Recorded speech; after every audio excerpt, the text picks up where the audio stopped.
Hello दोस्तों। Banking sector में neo bank काफ़ी फेमस हो रहा है। तो दोस्तों आज इस वीडियो में हम जानेंगे कि नियो बैंक क्या होता है, नियो बैंक कैसे काम करता है, नियो बैंक के क्या फ़ायदे हैं और क्या नुकसान है। तो दोस्तों वीडियो में मेरे साथ बने रहिएगा।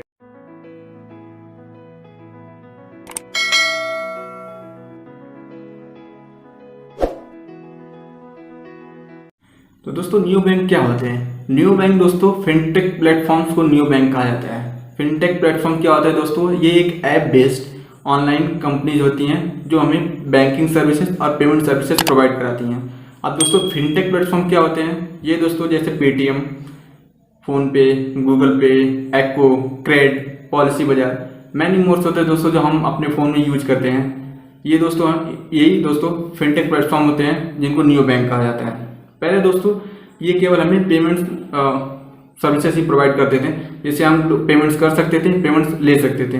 लेकिन दोस्तों जब से पैंडेमिक आ गया है तब से ये हमें बैंकिंग सर्विसेज भी प्रोवाइड कराते हैं। दोस्तों नियो बैंक कौन कौन से बैंकिंग सर्विसेज प्रोवाइड करती हैं। नियो बैंक दोस्तों हमें debit card, credit card, saving accounts, fix deposits, mutual funds and दोस्तों many more banking services provide करती हैं। तो दोस्तों पहले ये नहीं करती थी, केवल ये पहले पेमेंट सर्विसेज ही प्रोवाइड करती थी।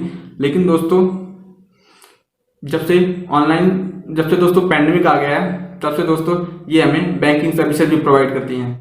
तो दोस्तों नियो बैंक को रेगुलेट कौन करता है। नियो बैंक को दोस्तों आरबीआई बैंकिंग लाइसेंस नहीं देती है, जैसे हमारे यहाँ बाकी बैंक्स को दिया जाता है। इनको दोस्तों यहाँ पे इन्वेस्टमेंट एडवाइजर लाइसेंस दिया जाता है जिस पे ये काम करते हैं। फॉरेन की कंट्री में दोस्तों इनके लिए अलग से रेगुलेशन भी है, इनके लिए अलग से दोस्तों बैंकिंग लाइसेंस भी दिया जाता है, लेकिन हमारे कंट्री में अभी ऐसा नहीं है। तो दोस्तों आप जानते हैं कि कैसे नियो बैंक काम करते हैं, ये कैसे हमें बैंकिंग सर्विसेज प्रोवाइड कराते हैं। तो दोस्तों नियो बैंक का कोई फिजिकल ब्रांच नहीं होता है, ये दोस्तों ऑनलाइन ऐप बेस्ड कंपनी होती हैं। इनका दोस्तों किसी न किसी कॉमर्शियल बैंक के साथ टाई अप्स रहता है जिसके थ्रू में ये बैंकिंग सर्विसेज प्रोवाइड कराते हैं। अब दोस्तों ऐसा जरूरी नहीं है कि कोई एक नियो बैंक किसी एक ही बैंक के साथ टाइप्स कर रखे। दोस्तों एक नियो बैंक अलग अलग कॉमर्शियल बैंक के साथ भी टाइप्स रखते हैं जिसके थ्रू में वो अलग अलग सर्विसेज प्रोवाइड कराते हैं। सपोज दोस्तों अगर एक नियो बैंक है तो वो क्रेडिट कार्ड के लिए किसी अलग बैंक के साथ टाइप्स करता है, सेविंग अकाउंट के लिए किसी अलग बैंक के साथ टाइप्स करता है, और दोस्तों डेबिट कार्ड के लिए अलग, म्यूचुअल फंड्स के लिए अलग। तो दोस्तों अलग अलग सर्विसेज के लिए दोस्तों वो अलग अलग बैंक के साथ टाइप्स रहता है, जैसे उनको जहाँ पे बेनिफिट मिलता है। तो दोस्तों नियो बैंक इतना फेमस क्यों हो रहा है। पहले ये दोस्तों हमें बस पेमेंट सर्विसेज ही प्रोवाइड करते हैं, ये हमें अब बैंकिंग सर्विसेज भी क्यों प्रोवाइड करते हैं। क्या हमारे यहाँ बैंकिंग सिस्टम उतना अच्छा नहीं रहा। तो दोस्तों ऐसा नहीं है। जब से दोस्तों पैंडेमिक आया है तब से लोग फिजिकली बैंक को विजिट करना कम कर दिए हैं, लोग डरते हैं अभी भी जाने से।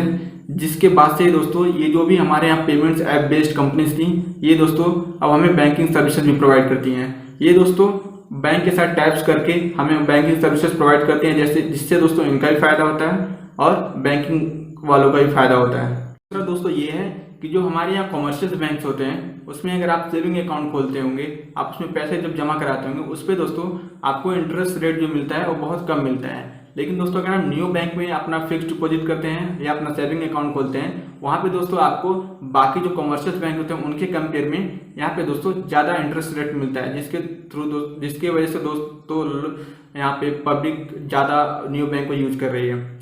अगर आपको मान लो दोस्तों कॉमर्शियल बैंक में आपको वहाँ पे मैक्सिमम 2 से 3 या बहुत ज़्यादा होगा तो दोस्तों 5% तक ही इंटरेस्ट रेट मिलता है। लेकिन दोस्तों हमारे जो नियो बैंक होते हैं ये दोस्तों में अप टू 7% तक का इंटरेस्ट रेट देते हैं। दोस्तों नियो बैंक्स में अकाउंट्स खोलने में या वहाँ पे अपना फिक्स डिपॉजिट करने में या दोस्तों वहाँ पे सेविंग अकाउंट खोलने में कोई हमें रिस्क है कि नहीं। तो दोस्तों रिस्क हर जगह होता है, रिस्क यहाँ भी है। जो हमारे यहाँ कॉमर्शियल बैंक होते हैं रिस्क दोस्तों वहाँ भी होता है, तो दोस्तों वैसे ही रिस्क यहाँ पे भी है। तो दोस्तों अगर आप किसी नियो बैंक में अपना अकाउंट खोलने वाले हैं या खोल चुके हैं तो दोस्तों आपको वहाँ 2-3 चीज़ों को बहुत ध्यान देना होता है। सबसे पहले बात दोस्तों ये है कि आपको नियो बैंक जिस नियो बैंक में आपने अकाउंट खोला है उसमें दोस्तों आपको ये पता कर लेना चाहिए कि उस बैंक का किस बैंक के साथ टाई अप्स है। दूसरी बात दोस्तों उस बैंक का जिसके साथ इसका टाई अप्स है उसका फाइनेंशियल कंडीशन कैसा है। ऐसा तो नहीं दोस्तों वो मतलब बैंक करप्ट होने वाली, वो बैंक लॉस में चल रही हो, जैसे हमारे यहाँ बहुत सारे बैंकों के साथ होता है। तीसरा बात दोस्तों ये है कि आपको ये पता कर लेना चाहिए दोस्तों कि आपके आसपास उस बैंक का कोई फिजिकल ब्रांच है कि नहीं। अगर ऐसा है तो दोस्तों आप वहाँ विजिट भी कर सकते हैं, आप वहाँ पे अपने जो ऑनलाइन डील्स करते हैं उसको ऑफलाइन भी कर सकते हैं। और एक रिस्क और है दोस्तों, वो ये है कि अगर जिस बैंक के साथ इसका टाइप्स है, अगर उसने अपना इंटरेस्ट रेट कम कर दिया तो दोस्तों हो सकता है इससे आपको लॉस हो सकता है, या अगर वो बैंक करप्ट हो गया या बैंक वो लॉस में चला गया तो उससे भी आपको जो फिक्स्ड डिपॉजिट या आपको सेविंग अकाउंट है उसमें आपको पैसे लेने में, अपना ही पैसा लेने में प्रॉब्लम हो सकता है। और तीसरा पॉइंट दोस्तों ये है उस बैंक का इस न्यू बैंक के साथ कैसा रिलेशन है। दोस्तों ये 2-3 पॉइंट्स है जिस पे डिपेंड करता है कि रिस्क है कि नहीं है। कुछ बैंक दोस्तों केवल लोन पे ही फोकस करती हैं, कुछ न्यू बैंक दोस्तों केवल क्रेडिट कार्ड पे फोकस करती हैं जैसे कि क्रेड, और कुछ बैंक्स दोस्तों केवल सेविंग अकाउंट्स पे, और कुछ न्यू बैंक्स दोस्तों फोकस करती हैं डेबिट कार्ड्स या ऑनलाइन बैंकिंग या हमें इंश्योरेंस में देने में। तो दोस्तों आपको कौन सा सर्विस लेना है इसके थ्रू ही आप किसी एक न्यू बैंक को चूज करें। दोस्तों अपने नीड्स के अकॉर्डिंग ही आप न्यू बैंक्स को चूज कर सकते हैं।